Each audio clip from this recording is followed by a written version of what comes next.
Hey, what is up everybody? Welcome back to my channel. My name is Frassix, and in today's video I'm going to be talking about a particular album that came out 5 years ago from the day that I uploaded this video. It was a very impactful album, not just for me but for the artist herself. It basically really cemented her status as a pop mainstream artist. She had iconic bops, she went on a world tour, and she really had an impact on that time in my life. And what album am I talking about? If you couldn't already tell from the title, I'm gonna be talking about the Revival album by Selena Gomez. It came out 5 years ago today in 2015, and it's absolutely crazy because that time was so different. Even though it was like only 5 years ago, like my life was completely different from what it is now, but like in the best way.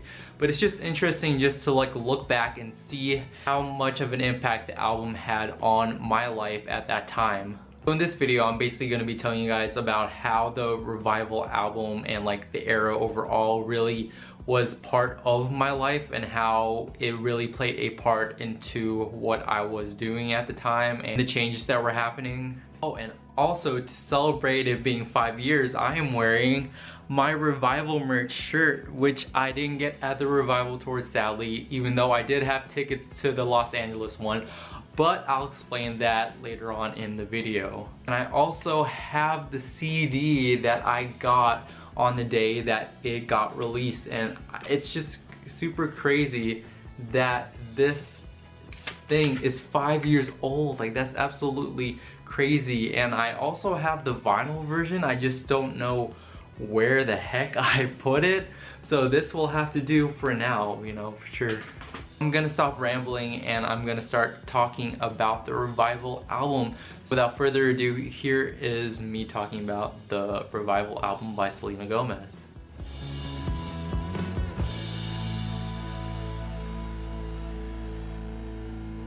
Okay, so like I said, this story begins in 2015, and this technically starts way before the first single off of Revival was released, and that is because let's just basically just go back to 2014. So at the end of 2014, Selena Gomez released The Heart Wants What It Wants, and that was basically under Hollywood Records, which is part of Disney, and that was like her final like album that she could make with them in that contract. And then after, you know, she released, you know, her, you know, singles kind of CD, she basically was released from Hollywood Records.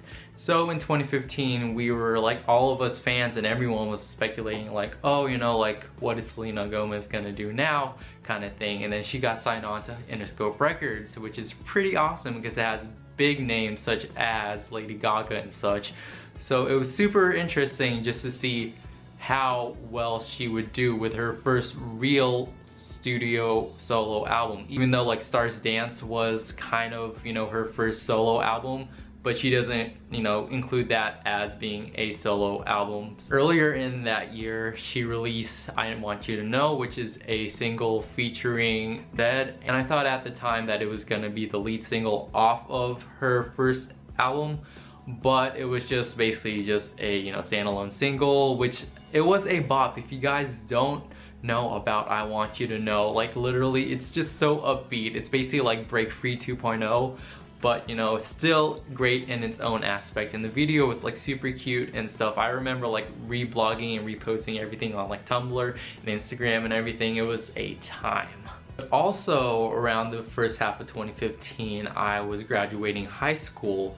So I was a senior in high school, of course, and I was graduating, and I graduated in June of that year. So I graduated and I was getting ready to move from high school into the college life, which was pretty exciting but pretty nerve-wracking considering that I didn't know what the heck I was doing. But anyways, the summer, you know, came, and then the first single off of Revival came out, Good For You. And it's funny because I remember like it came out right before I went on a camping trip. So like during that entire camping trip, I was listening to that song, and it was a bop. It was literally like, I think I remember my jaw dropping because I didn't expect it to be like that slow of a song, but like I didn't also expect it to be like that sensual of a song, which at the time, you know, it was like amazing. Like everyone was loving it because it was like it's a more mature sound, you know, like she's really growing, you know, she's really embracing her true artistry as an artist. And I was just like, yes, everyone is here for it.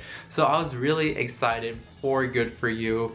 The video I thought could be a little bit better, but you know, it was still pretty good in its own right.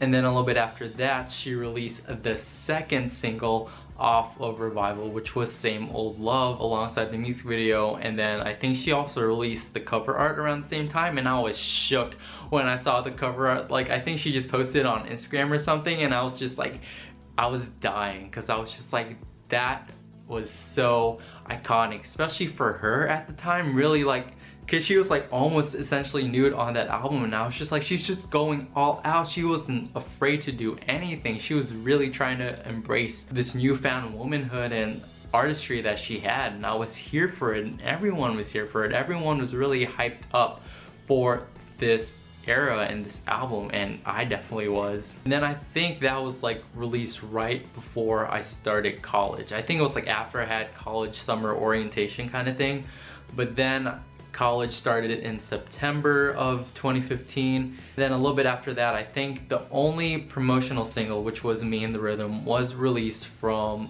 the album, and I think it was like a week or two before the album was to be released overall. And just remember that song, and I was just so distracted by the song that I couldn't concentrate on the class. I mean, I failed that class regardless, but it wasn't because of Selena. But that was still a pretty amazing day.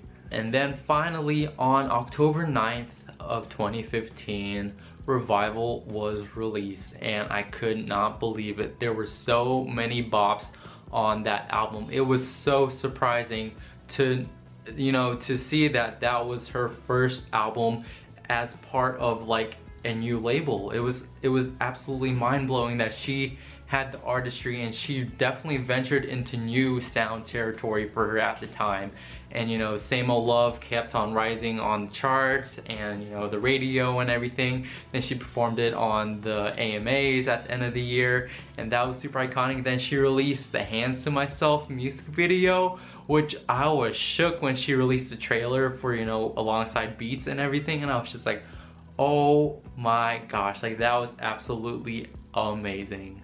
And I think around the end of 2015 too is when I bought tickets to the Revival tour to see her in LA during the summer of 2016, and I was super excited, because before that the only concert that I really went to was Katie's Prismatic World Tour concert.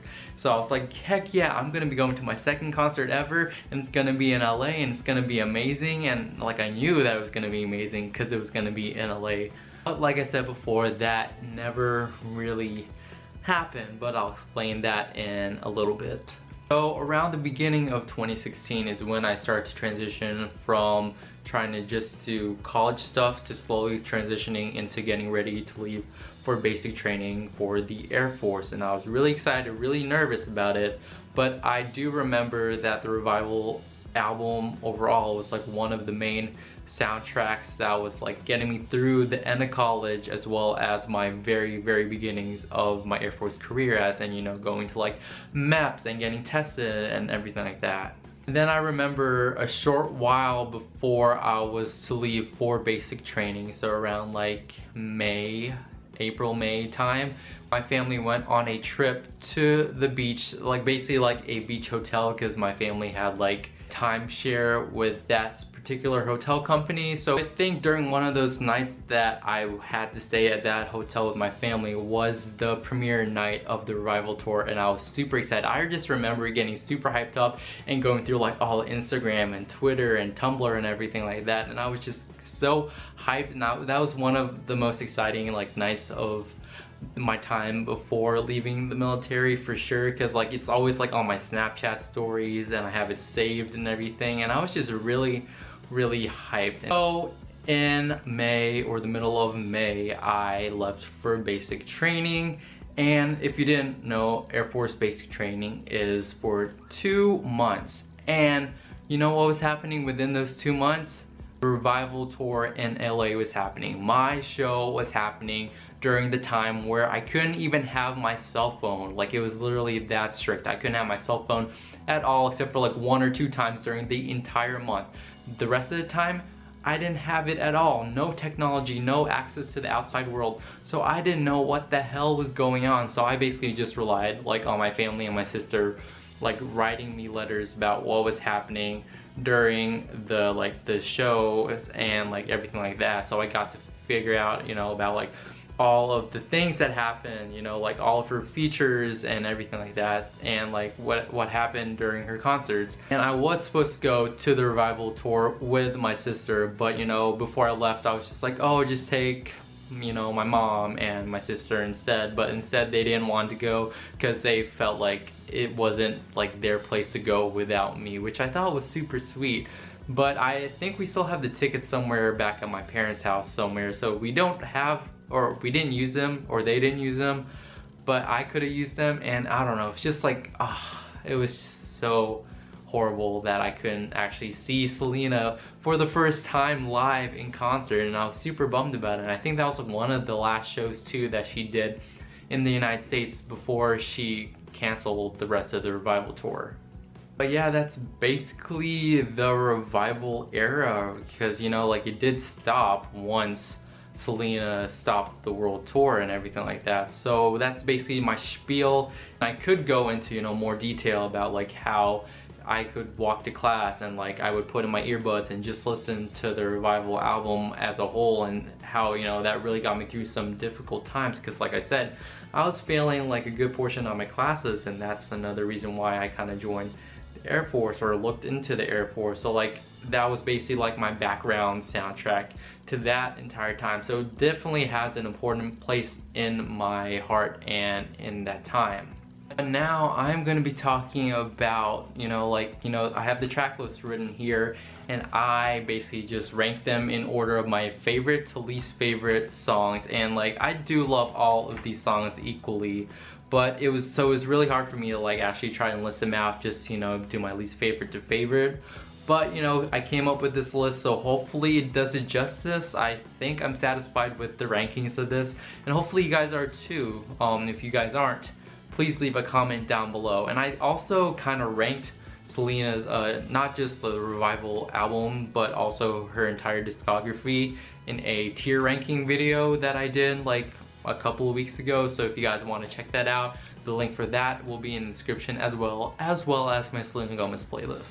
But anyway, so I'm just gonna start from the bottom to the top, and I am gonna be including the 3 extra songs that were included in the deluxe edition. So I'm gonna be also including the, you know, standard edition, plus Me and My Girls, Nobody Imperfect. Anyways, let's start with number 14, which is Survivors, which is a good song. It's a chill song. I didn't really like it as much as out of the entire album as a whole.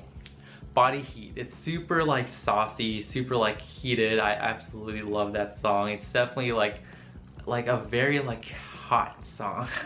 Number 12 is Kill 'Em With Kindness, which I know like it was a single, and I absolutely love it. I absolutely adore like the message of it, and I absolutely love the like acoustic stripped down version that was included in the 13 Reasons Why soundtrack. I don't know, it's just like, I don't know, that's why I said it was just really hard to like rank all these.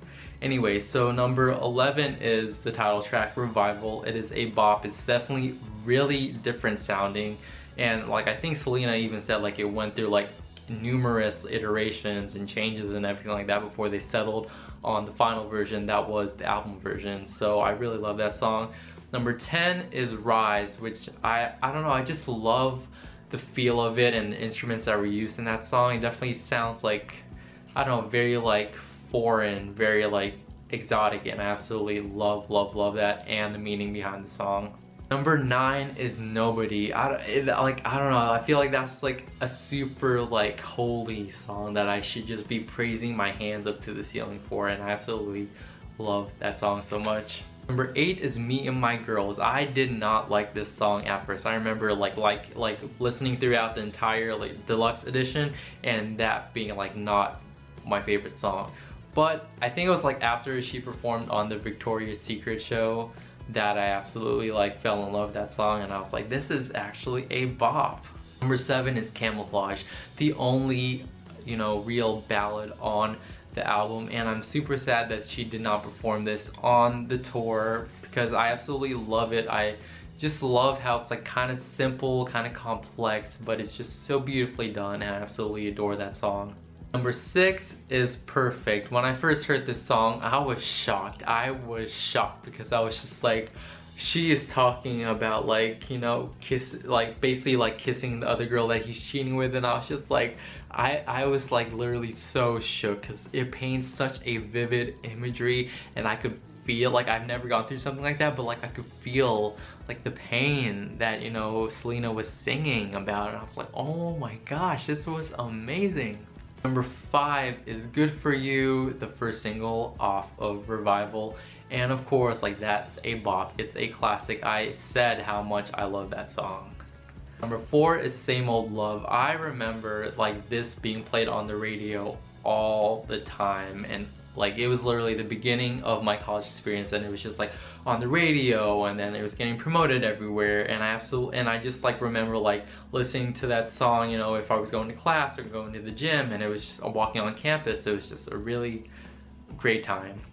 Number 3 is Sober. I absolutely love that song so much. It's so empowering. I wish it could have been a single. That's like one or two songs that on this entire album that I wish were a single, and number 1 would have been Sober, and like one of them was Sober, and I'm pretty sure everyone could agree with that. Like, and the vocals that she served, and the power, and like the confidence that she had while she was performing that on the Revival tour was unmatched. Like, oh my gosh, I absolutely I would have died if I would have seen that live, to be honest. Number 2 is Hands to Myself. Super like sensual, super simple. I think it's Selena's, or one of Selena's favorite songs from the Revival era and her entire discography as a whole, and I can agree with that, and a lot of people can agree with that as well. I absolutely love the music video, and like that plot twist at the end. It's like, so good. And I also love the Victoria's Secret fashion show performance. Like, it was amazing. Then this leads into my number 1 song from the Revival album, and I'm pretty sure you guys can already guess that it is Me and the Rhythm. I don't know, it's not just my favorite song from the Revival era, it's my favorite song from Selena as a whole, just because it's a perfect single. It would have been played so much, like I can just imagine like me going to like a bar or a club in like Miami or somewhere in the tropics or something, and like that would be playing in the club and everyone would just be vibing. That's what I imagine the music video would be like, or at least a live performance, or just something in my head. Like, absolutely love that song so much, and I will always include that like in any birthday playlist that I, you know, play. That has to be one of the songs that has to be on there because it's such a vibe. And yeah, that is pretty much it for this video. I didn't want to keep it too long or anything like I usually do with these types of videos. I just really wanted to share with you guys a quick backstory of how much this album like really impacted my life. Like I said, it was kind of intertwined with me, you know, going into college and everything, and then also leaving college, and then also going to the military. So it definitely overlaps a lot of important parts in my life, but that was like one of the things that stayed constant was like her music and that album, and I absolutely love it so much. And I'm super proud of Selena for releasing that album, because, you know, she has released that, and then she released, you know, her Droplet era, and then she released Rare this year, and I absolutely love that album as well. So it's just really interesting just to see her grow as a person and as an artist, and with a new label, and it really started with this album in particular, and I'm really proud of her for that. It's been 5 years. Like, that's crazy. Like, what were you guys doing 5 years ago today? Like, because I'm still, that seems so unreal, because I thought it seems like way less time than it really is, and that just really goes to show that time really can fly by, and you guys should really take advantage of all the things, because I'm pretty sure all the music that's released this year, 5 years from now, 10 years from now, you're gonna be like, whoa, I didn't even know that was like that long, or because I don't know. So But that is pretty much it for me, guys. Thank you guys so much for watching. I really hope you enjoyed me just sharing some things about myself based on the Revival era by Selena Gomez, and I'm really proud of her. Congratulations on 5 years of Revival. This album is still a bop. What are your guys' favorite songs from Revival? What are you guys' least favorite songs from Revival? Do you guys have a favorite Revival era memory? Did you guys go to the Revival tour? Like, just were any of you gonna go to the Revival tour in LA? And if you were, please comment, or for any of this, comment down below, because that would be pretty freaking cool if we were to go to the same concert and I didn't even know. If you guys like this video, give it a like, subscribe, follow me on my social media accounts just to keep up with all the Revival / Selena Gomez hype for anything else that I do. And until the next video, the wonder won't stop. I'll talk to you guys later. Bye. Woo!